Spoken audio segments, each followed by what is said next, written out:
ಈಗ election campaign ಶುರುವಾಗೋಗಿದೆ. ಮಂಡ್ಯಾಗೆ ಎಷ್ಟು ಸತಿ ಕಳೆದ 2 ತಿಂಗಳಲ್ಲಿ ಮಂಡ್ಯಾಗೆ ಕುಮಾರಸ್ವಾಮಿ ಎಷ್ಟು ಸತಿ ಬಂದಿದ್ದಾರೆ ಅಂತ ನೀವು ತೆಗೆದು ನೋಡಿ.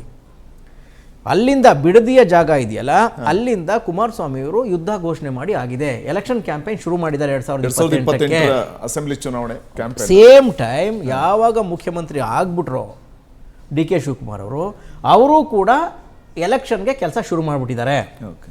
ಮುಖ್ಯಮಂತ್ರಿಗಳು ಹೇಳ್ತಾ ಇದ್ದಾರಂತೆ, ಸರ್ ಮಂಗಳೂರು ಕರಾವಳಿ ಭಾಗನ ಈ ಸರಿ ಬಿಡಲ್ಲ, ಕರಾವಳಿ ಅಭಿವೃದ್ಧಿ ಮಾಡೋಕ್ಕೆ ಏನು ನೀಲನಕ್ಷೆ ಬೇಕು ಅದನ್ನೆಲ್ಲ ರೆಡಿ ಮಾಡ್ತೀನಿ, 100% BJP ಅಲ್ಲಿ ವಾಶೌಟ್ ಮಾಡ್ತೀನಿ ಅಂತ.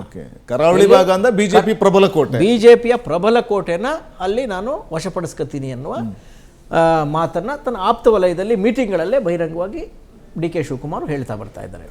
ಜೊತೆಗೆ ಇನ್ನೊಂದು ಆಸೆ ಏನಿದೆ ಅಂತ ಹೇಳಿದ್ರೆ, ಸುಮಾರು ಸತಿ ಅವ್ರು ಕೇಳಿದರು, ಅವ್ರು ಮಾತ್ರನಾ ಕುಮಾರಸ್ವಾಮಿ ಒಬ್ಬರೇನಾ, ದೇವೇಗೌಡರ ನಾನಿಲ್ವಾ?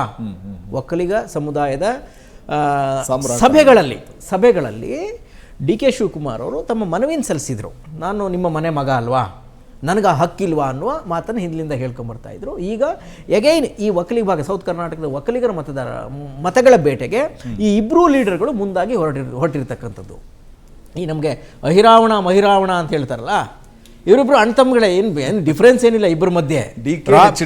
ಎಚ್ ಡಿ ಕೆ ಮತ್ತು ಡಿ ಕೆ ಮಹಿರಾವಣರು ಇವರು ಬಲಾಢ್ಯರು, ತಂತ್ರ ಮಾಯಾವಿದ್ಯೆಯನ್ನು ಮಾಡ್ತಾ ಇದ್ರಂತಲ್ಲ ಸರ್ ಮಹಿರಾವಣರು, ಆ ಥರ ಮಾಯಾವಿದ್ಯೆಯಲ್ಲಿ ಪರಿಣಿತರು ಇವರಿಬ್ಬರು ಬಗ್ಗಲ್ಲ. ಹಾಗಾಗಿ ಇವರಿಬ್ಬರೂ ಸೇರಿ ದಕ್ಷಿಣ ಕರ್ನಾಟಕದ ಒಕ್ಕಲಿಗ ಭಾಗದ ಮತಗಳನ್ನು ಧ್ರುವೀಕರಣ ಮಾಡಿಕೊಂಡು ಈ ಭಾಗದಲ್ಲೇ ಒಂದು 25-30 ಸೀಟನ್ನು ಪಡೆದು ಮಿಕ್ಕ ಜಿಲ್ಲೆಗಳಲ್ಲಿ ಮತ್ತಷ್ಟು ಸ್ಥಾನಗಳನ್ನು ಪಡೆದು ನೆಕ್ಸ್ಟ್ ಏನಾದ್ರು ಮಾಡಿ ಅಸೆಂಬ್ಲಿನ ತಂದು ಮತ್ತೆ ಮುಖ್ಯಮಂತ್ರಿ ಆಗಬೇಕು ಅಂತ ಅಭಿಲಾಷೆ ಎಚ್ ಡಿ ಕುಮಾರಸ್ವಾಮಿ ಅವರು ಇರ್ತಕ್ಕಂಥದ್ದು.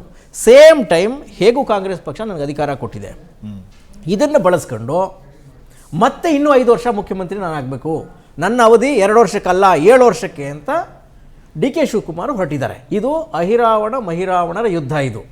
ಇದರ ಮಧ್ಯೆ ಬಿಜೆಪಿಯ ರಾಮ-ಲಕ್ಷ್ಮಣರು ಇದಾರಲ್ಲ, ನಮ್ಮ ಅಶೋಕು ಮತ್ತು ಯಾರು ವಿಜಯೇಂದ್ರ ಅವರು, ಇವರ ಕತೆ ಏನಾಗುತ್ತೆ ಅಂತ ಗೊತ್ತಿಲ್ಲ.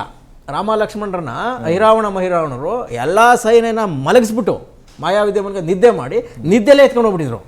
ಹಾಗೆ ಇವರಿಬ್ಬರ ಯುದ್ಧದ ಮಧ್ಯೆ ರಾಮ-ಲಕ್ಷ್ಮಣರು ಎಲ್ಲಿ ಹೋಗ್ತಾರೋ ಗೊತ್ತಿಲ್ಲ. ಇವರಿಬ್ಬರನ್ನು ಕಾಪಾಡೋ ಕರೆಗ ಆಂಜನೇಯ ಬಂದಿದ್ರಲ್ಲ, ರಾಮಾಯಣದ ಉತ್ತರಕಾಂಡದಲ್ಲಿ ಏನೋ ಆಂಜನೇಯ ಬಂದು ಇವ್ರನ್ನ ಕಾಪಾಡ್ಕೊಂಡು ವಾಪಸ್ ಬಂದಿದ್ರು. ಅದೇ ಅಮಿತ್ ಶಾ ಬರ್ಬೇಕಷ್ಟೇ. ಈಗ ಮಹಿರಾವಣರ ಕತೆ ಈಗ ನಡೀತಾ ಇರೋದು. ಇದು ಪೂರ್ತಿ ಅಂದ್ರೆ ಕುರ್ಚಿ ಅಲ್ಲಾಡ್ತಿದ್ಯಾ ಸರ್ ಇಬ್ರದ್ದು. ನೆಕ್ಸ್ಟ್ ಮುಖ್ಯಮಂತ್ರಿ ಗಾದಿನ ಕಂಟಿನ್ಯೂ ಮಾಡಬೇಕು ಅಂತ ಡಿ ಕೆ ಶಿವಕುಮಾರ್ ಅವರು, ಮತ್ತೆ ಇನ್ನೊಂದ್ಸರಿ ಕೂತ್ಕೊಳ್ಳೇಬೇಕು ಅಂತ ಎಚ್ ಡಿ ಕುಮಾರಸ್ವಾಮಿ ಅವರು. ಈ ಮಧ್ಯೆ ನಡೀತಾ ಇರ್ತಕ್ಕಂಥ ಫೈಟು ಬಿಜೆಪಿಯವರು ಎಲ್ಲೂ ರೋಲಲ್ಲಿ ಕಾಣ್ತಾ ಇಲ್ಲ ಸದ್ಯಕ್ಕೆ. ನಿಮ್ಗೆ ಗೊತ್ತಿರಲಿ, ನಿಧಾನಕ್ಕೆ ಹೋಗ್ತಾ ದಕ್ಷಿಣ ಕರ್ನಾಟಕದಲ್ಲಿ ಈ ವಾರ ಇಂಟೆನ್ಸ್ ಪಡ್ಕೊಳ್ತದೆ. ಇವರಿಬ್ಬರ ಮಧ್ಯೆಯ ಕಾಳಗವಾಗಿ ಮಾರ್ಪಡುತ್ತೆ. ಬಿಜೆಪಿಯ ರಾಮ-ಲಕ್ಷ್ಮಣರು ಏನಾಗ್ತಾರೆ ಅಂತ ಗೊತ್ತಿಲ್ಲ. ಬಹುಶಃ ಅಮಿತ್ ಶಾ ಅವರೇ ವಾಪಸ್ ಬಂದು ನಿಂತು ಅವ್ರನ್ನ ಕಾಪಾಡುವ ಪರಿಸ್ಥಿತಿ ಬರುತ್ತೋ ಏನೋ ಗೊತ್ತಿಲ್ಲ. It is dam sure that ನೀನು ಅಲ್ಲಿಗೆ ಬಾ, ನೀನು ಇಲ್ಲಿಗೆ ಬಾ, ನೋಡೋಣ ಅಂತ ಶುರುವಾಗಿರೋ ಯುದ್ಧ ಇದೆಯಲ್ಲ, ಡಿ ಕೆ ಮತ್ತು ಎಚ್ ಡಿ ಕೆ ವರ್ಸಸ್ ನಡೀತಾ ಇರ್ತಕ್ಕಂಥ ಯುದ್ಧ ಇನ್ನೂ ತಾರಕಕ್ಕೆ ಹೋಗುತ್ತೆ. Day by day every day ಇನ್ನೂ ಇಂಟೆನ್ಸ್ ಆಗಿ ಹೋಗುತ್ತೆ ಸರ್ ಇದು.